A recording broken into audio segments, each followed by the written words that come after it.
جنگل‌ها جذابیتی ماندگار دارند، پر از درختان بزرگ، هوای تازه و خلوت که آنها را برای فرار از شلوغی و هیاهوی زندگی شهری ایدئال می‌کنند.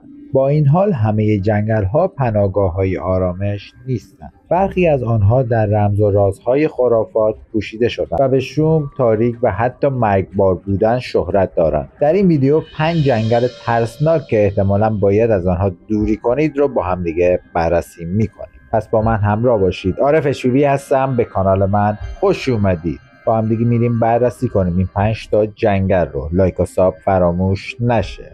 زمین پرسه‌زنی شیطان، نفرین دایره بی‌حاصل.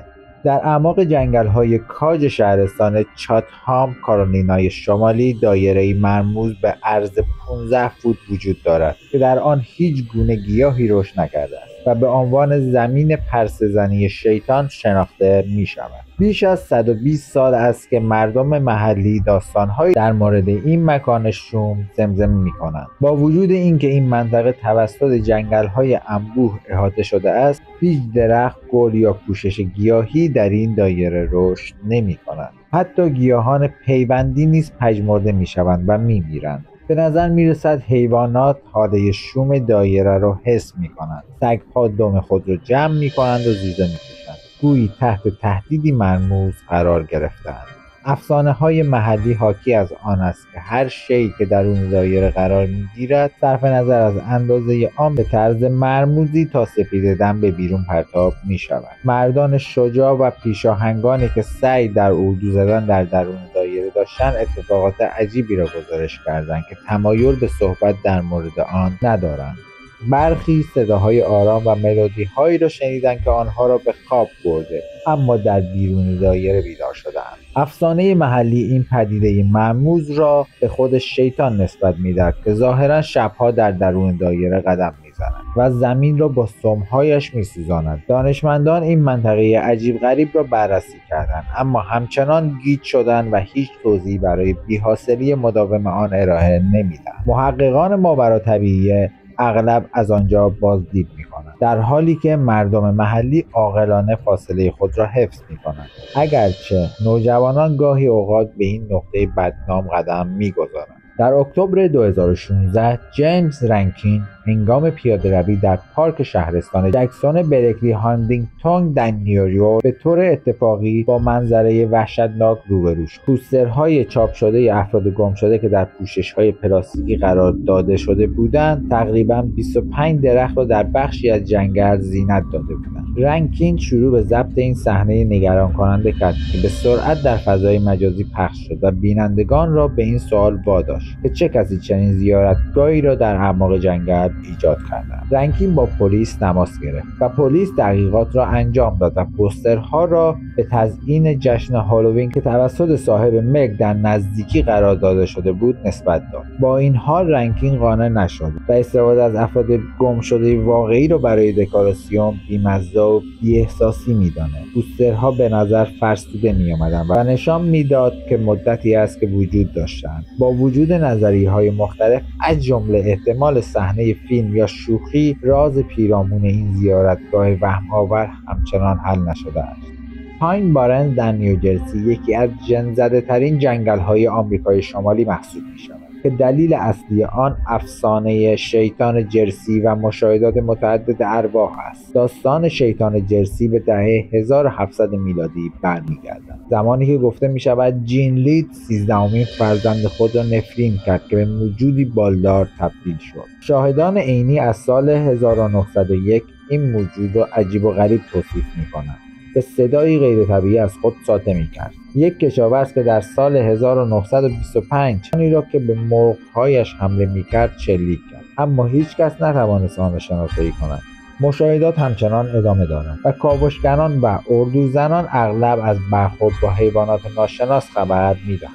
پاین بارنز همچنان محل چندین شهر ارواح، بقایای کارخانه‌های شیشه‌سازی، کارخانه‌های کاغذسازی و موارد دیگر از قرن 18 و 19 است. روستای باستو که به عنوان جواهر کاخها شناخته می شود به خوبی حفظ شده است و میزبان کارگاه‌های آهن و شیشه سازی است که گلوله‌های توپ ارتش جورج واشنگتن را تعمین می‌کردند. حضور ارواح شامل روح پسر جوانی است که به دنبال توپ می‌دود.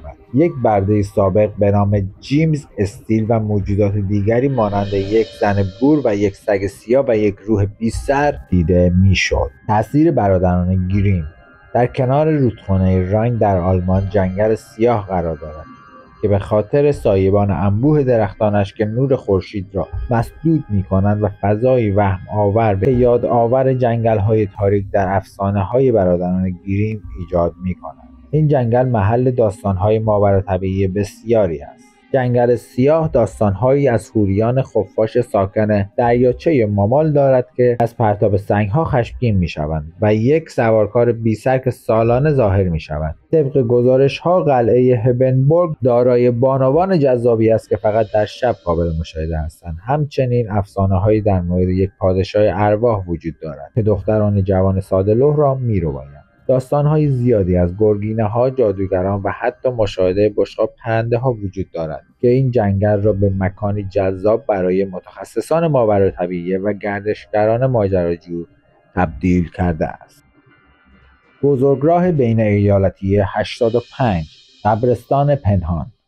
جاده بین ایالت 85 در آتلانتا، جورجیا به عنوان محل دفن اجساد در امتداد 200 مایلی خود از جورجیا تا کارولینای جنوبی بدنام است. این بزرگراه شلوغ دارای جنگل‌هایی است که حداقل 30 قربانی از مرد گرفته تا زن و کودکان را در خود پنهان کرده است. اجساد بیشماری همچنان ناشناس در گمنامی رها شده‌اند. پرونده‌های قابل توجه یک پرونده مربوط به لزلی آدامز است که استخوان‌های او توسط زنی که در حال بررسی سدهای سگ‌های آبی بود در آب‌های گرارود باطلاقی کشف شد. آدامز قبل از ناپدید شدنش علیه دوست پسر سابقش بیلی کوک حکم منع تعقیب صادر کرده بود. اگرچه کوک به اتهامات دیگری دستگیر شد، اما قتل لزلی همچنان حل نشده باقی مانده است. به طور مشابه لین نیکس 18 ساله پس از رفتن به یک تلفن عمومی برای تماس با دوست پسر خود ناپدید شد. جسد نیمه متلاشی شده او در جنگل‌های کنار بزرگراه پیدا شد. پرونده او هنوز حل نشده است. محققان معتقدند که سهولت استفاده از بزرگراه بین ایالتی 85 به مجرمان اجازه می‌دهد تا به سرعت در جنگل‌های انبوه ناپدید شوند و اجساد پنهان بیشتری را در انتظار کشف باقی بگذارند. و در آخر جنگل ها میتونن پناهگاه های زیبایی از طبیعت باشد، اما در عین حال اسرار تاریک و افسانه های وهم آوری را نیز در خود جای دادند. اگه عاشق ماوراطبیعی یا روحیه ماجراجویی هستید، هنگام بازدید از این جنگل ها با احتیاط قدم بردارید. گاهی اوقات داستان هایی که از آنها بیرون میآید نشان میدهد که نباید به دنبال کشف همه اسرار بود. مرسی که تا اینجا همراه من بودید. لایک و ساب فراموش نشه. بزنید روی کانال RFHBB. خدا نگهدار.